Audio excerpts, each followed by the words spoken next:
اعوذ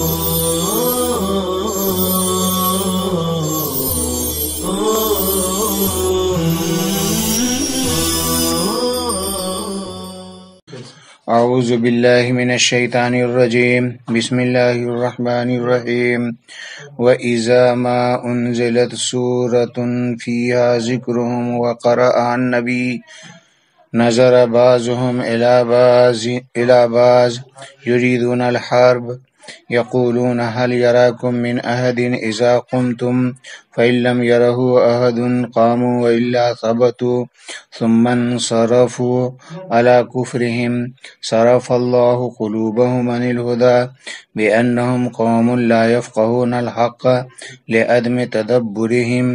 لغت دیکھیے، انزلت سورۃ،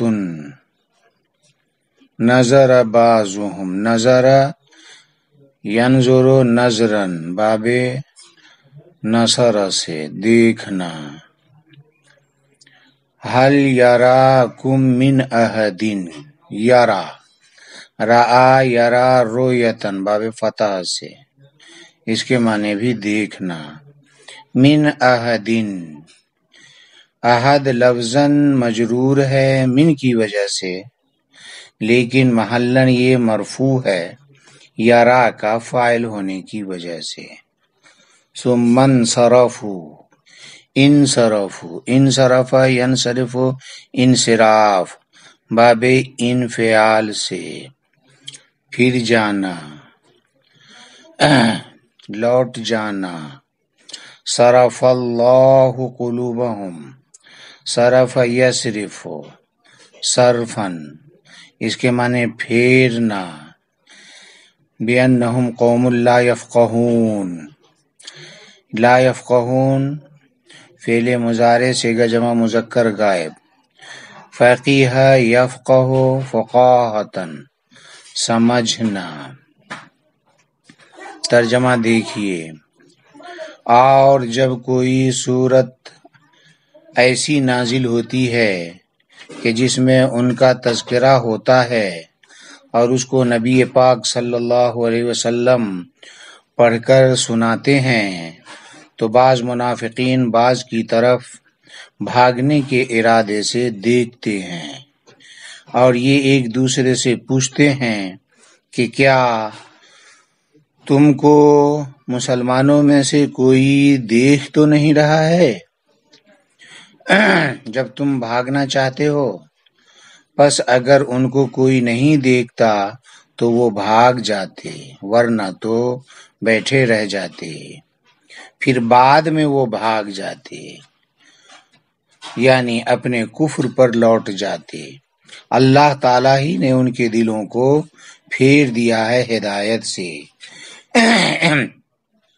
اس بنا پر کہ وہ ایسے لوگ ہیں جو سمجھ نہیں رکھتے، یعنی حق کو نہیں سمجھتے، ان کے تدبر نہ کرنے کی وجہ سے۔ ما قبل کی آیات میں ان منافقین کے تمسخر کا بیان تھا جو آپ کی مجلس سے باہر اپنی مجالس میں کیا کرتے تھے۔ آگے کی آیت میں ان کے تنفر کا بیان ہے جو آپ کی مجلس میں ان سے صادر ہوتا تھا۔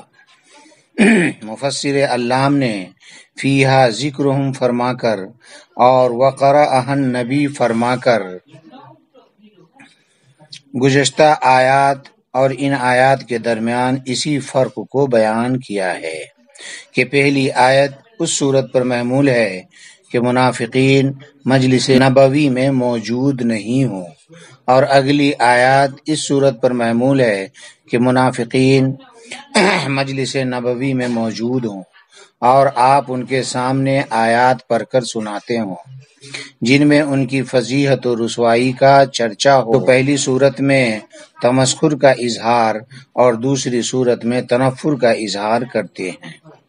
آگے فرمایا گیا نظر بعضهم الی بعض، یعنی جس وقت وہ منافقین آپ کی مجلس میں موجود ہوتے ہیں تو اس وقت ان کا عجیب حال ہوتا ہے، کہ اس وقت ایک دوسرے کو دیکھنے لگتے ہیں اور انکار وحی اور تمسخر کی غرض سے ایک دوسرے کو آنکھوں سے اشارہ کرتے ہیں، جس کا مقصد یہ ہوتا ہے کہ اپنے ساتھی سے کہیں کہ دیکھو تو ہم اس مجلس سے بھاگنا چاہتے ہیں، ہم پر کسی مسلمان کی نظر تو نہیں پڑ رہی ہے کہ وہ ہمارا بھاگنا دیکھ رہا ہو، کیونکہ ہم اس مجلس میں ٹک نہیں سکتے، کیونکہ ایسے مضامین کو سننا ہمیں برداشت نہیں ہے۔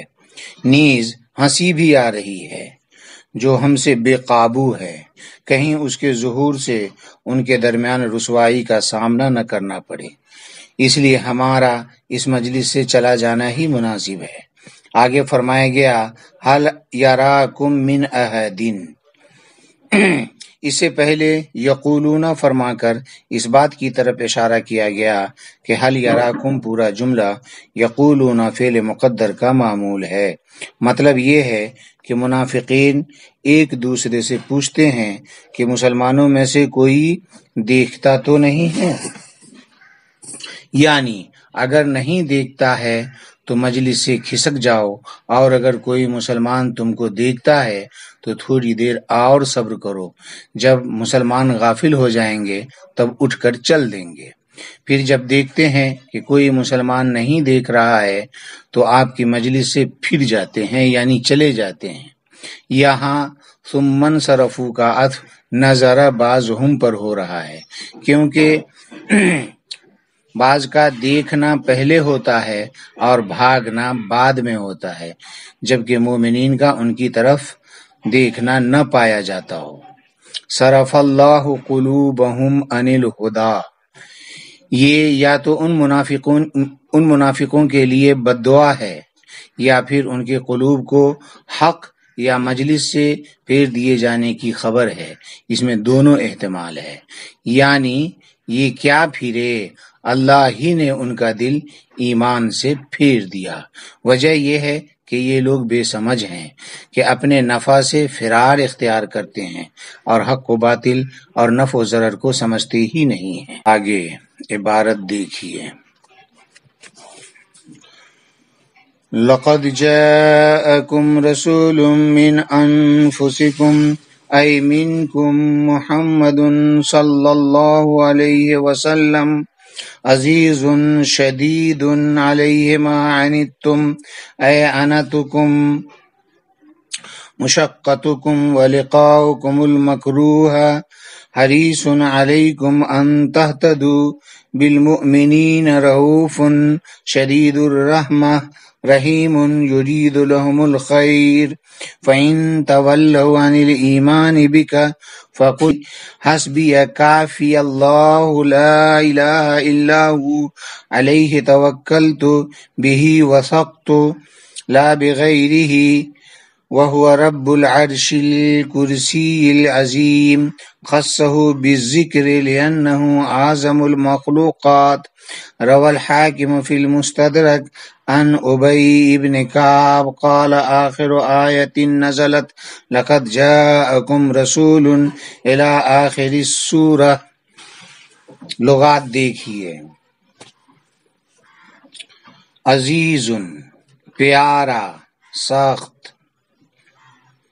انتم سمیع سے، انیتا یانتو انتن تکلیف اٹھانا، مشقت میں پڑنا، حریصن توجہ شوق، رؤوفن شدید الرحمہ بڑا مہربان، رحیمن بہت رحم کرنے والا۔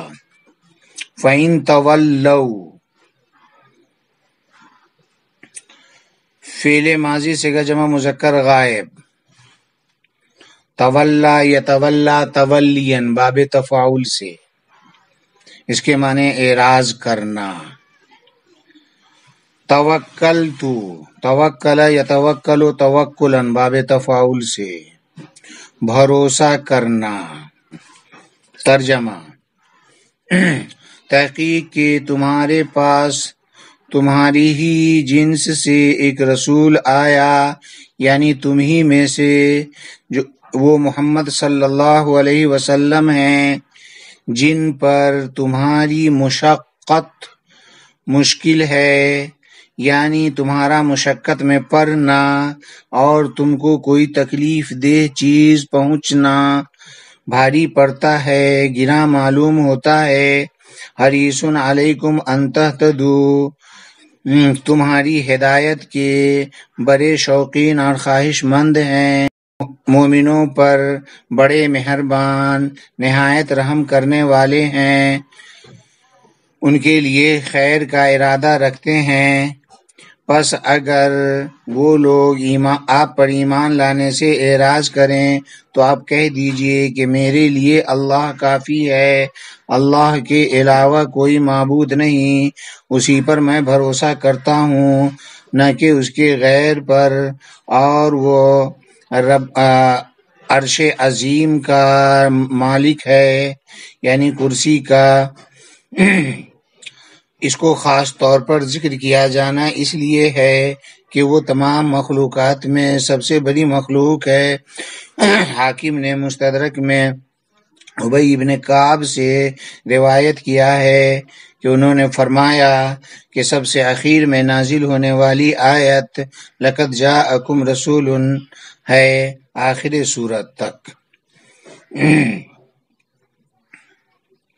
ما قبل سے ربط دیکھیے۔ ما قبل کی آیات میں منافقین کے تکبر و عناد کا ذکر تھا کہ وہ آپ کے اتباع کو اپنے لیے باعث عار سمجھتے تھے۔ ان آیات میں یہ بتلانا مقصود ہے کہ وہ رسول تمہارا حد درجہ ہمدرد اور مہربان ہے، لہٰذا ایسے مہربان سے ضد کا معاملہ کرنا سراسر خلاف عقل و فطرت ہے۔ پس تم کو چاہیے کہ اس مہربان کے ذل عاطفت میں داخل ہو جاؤ اور ایسے شفیق و مہربان سے عداوت نہ رکھو، اسی میں تمہاری بھلائی ہے۔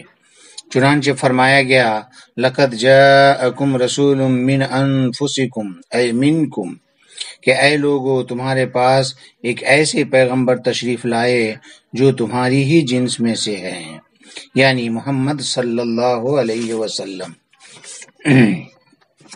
لقد جاءکم رسول من انفسکم، یہ قسم محذوف کا جواب ہے۔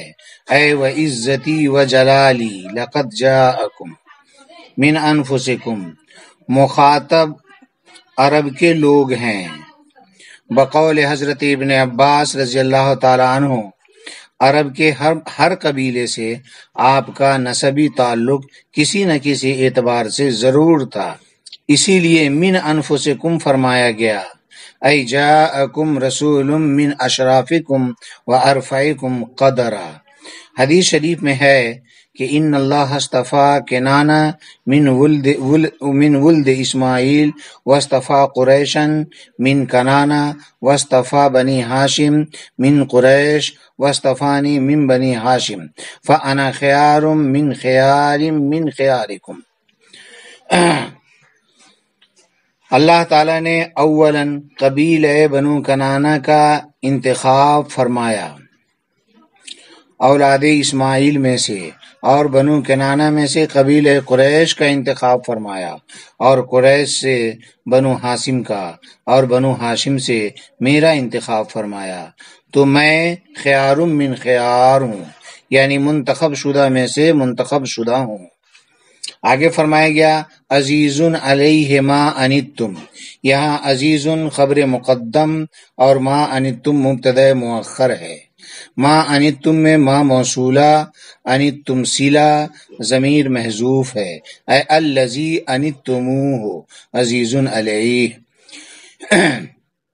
اور یہ بھی ممکن ہے کہ ما مصدریہ ہو، اے انتکم۔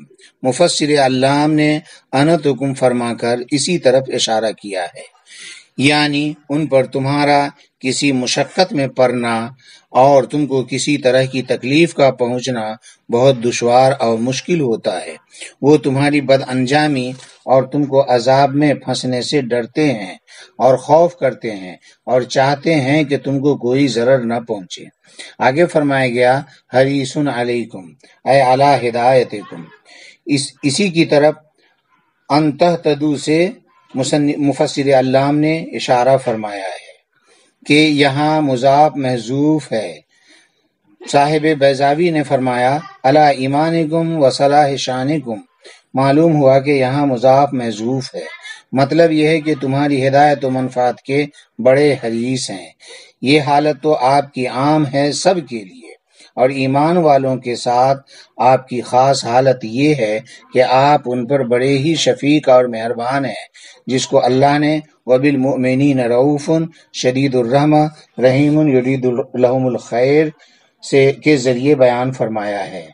لفظ رؤوف رحیم کی بنسبت خاص ہے کہ رحیم میں زیادہ عموم ہے، پھر بھی رؤوف کو رحیم پر مقدم کیا جانا رعایت فاصلہ کے لیے ہے۔ یہ دونوں صفات اللہ تعالیٰ کے اسماء میں سے ہیں۔ اللہ نے اپنے اسماء میں سے دو اسموں کو آپ صلی اللہ علیہ وسلم کے علاوہ کسی کے واسطے جمع نہیں کیا، چنانچہ آپ کے بارے میں فرمایا رؤوف الرحیم، اور اپنے بارے میں فرمایا ان اللہ بالناس لرؤوف الرحیم۔ آگے فرمایا گیا فَإِن تَوَلَّوْا عَنِ الْإِيمَانِ بِكَ فَقُلْ حَسْبِي کافی اللہ۔ حاصل یہ ہے کہ رافت و رحمت کے باوجود بھی اگر آپ کے اتباع سے روگردانی کریں اور اپنی پرانی عداوت پر قائم رہیں تو آپ کہہ دیجئے کہ اللہ میرے واسطے کافی ہے، لہٰذا تمہارے شر سے کفایت کرے گا اور وہ مجھے تم پر غالب کرے گا، لہٰذا تمہاری عداوت کی مجھے پرواہ نہیں۔ آگے فرمایا گیا لا الہ الا ہو، کیونکہ اللہ کے سوا کوئی عبادت کے لائق نہیں۔ یہ جملہ لا الہ الا ہو فقل حسبی اللہ کی دلیل ہے۔ آگے فرمایا گیا علیہ توکلت بہ وثقت لا بغیرہ، اسی کی ذات پر بھروسہ کرتا ہوں جو نفع و ضرر کا مالک ہے۔ لا بغیرہ فرما کر مفسر علام نے معنی حصر کی طرف اشارہ کیا، جو معمول یعنی علیہ کی توکل تو پر تقدیم سے حاصل ہو رہا ہے۔ آگے فرمایا گیا وہ رب العرش الکرسی العظیم، وہ بڑے بھاری عرش کا مالک ہے، تو دیگر چیزیں تو بدرجہ اولا اس کی مملوک ہوں گی۔ مفسر علام نے العرش کی تفسیر جو الکرسی سے کی ہے یہ اس صورت پر محمول ہے کہ عرش اور کرسی ایک ہی چیز ہو جس کا دو نام ہو، لیکن حسب بیان علامہ ساوی صحیح بات یہ ہے کہ عرش اور کرسی دونوں الگ الگ چیزیں ہیں، چنانچہ عرش وہ جس میں محیط ہے جو تمام مخلوقات کو محیط ہے، اور کرسی اس سے چھوٹی چیز ہے۔ آگے فرمایا گیا خصہ بالذکر لأنہ اعظم المخلوقات، یہ ایک سوال کا جواب ہے کہ جب اللہ تبارک تعالیٰ تمام چیزوں کا رب ہے تو پھر عرش کو بطور خاص کیوں ذکر کیا گیا؟ جواب یہ ہے کہ عرش کو خاص طور پر اس لیے ذکر کیا گیا کہ یہ تمام مخلوقات میں سب سے بڑی مخلوق ہے، تو جب اس بڑی مخلوق کا رب ہونا معلوم ہو جائے گا تو دیگر چھوٹی چھوٹی مخلوقات کا رب ہونا بدرجہ اولا معلوم ہو جائے گا۔ آگے فرمایا گیا ان ابی ابن کعب قال آخر آیت نزلت لقد جاءکم رسول الی آخر السورہ، کہ سب سے آخری آیت جو آپ صلی اللہ علیہ وسلم پر نازل ہوئی وہ لقد جاءکم رسول ہے آخری صورت تک، لیکن یہ قول مرجوح ہے۔ راجح قول یہ ہے کہ آخری مرتبہ نازل ہونے والی آیت واتقوا یوما ترجعون فیہ الی اللہ ہے۔ وآخر دعوانا ان الحمد للہ رب العالمین۔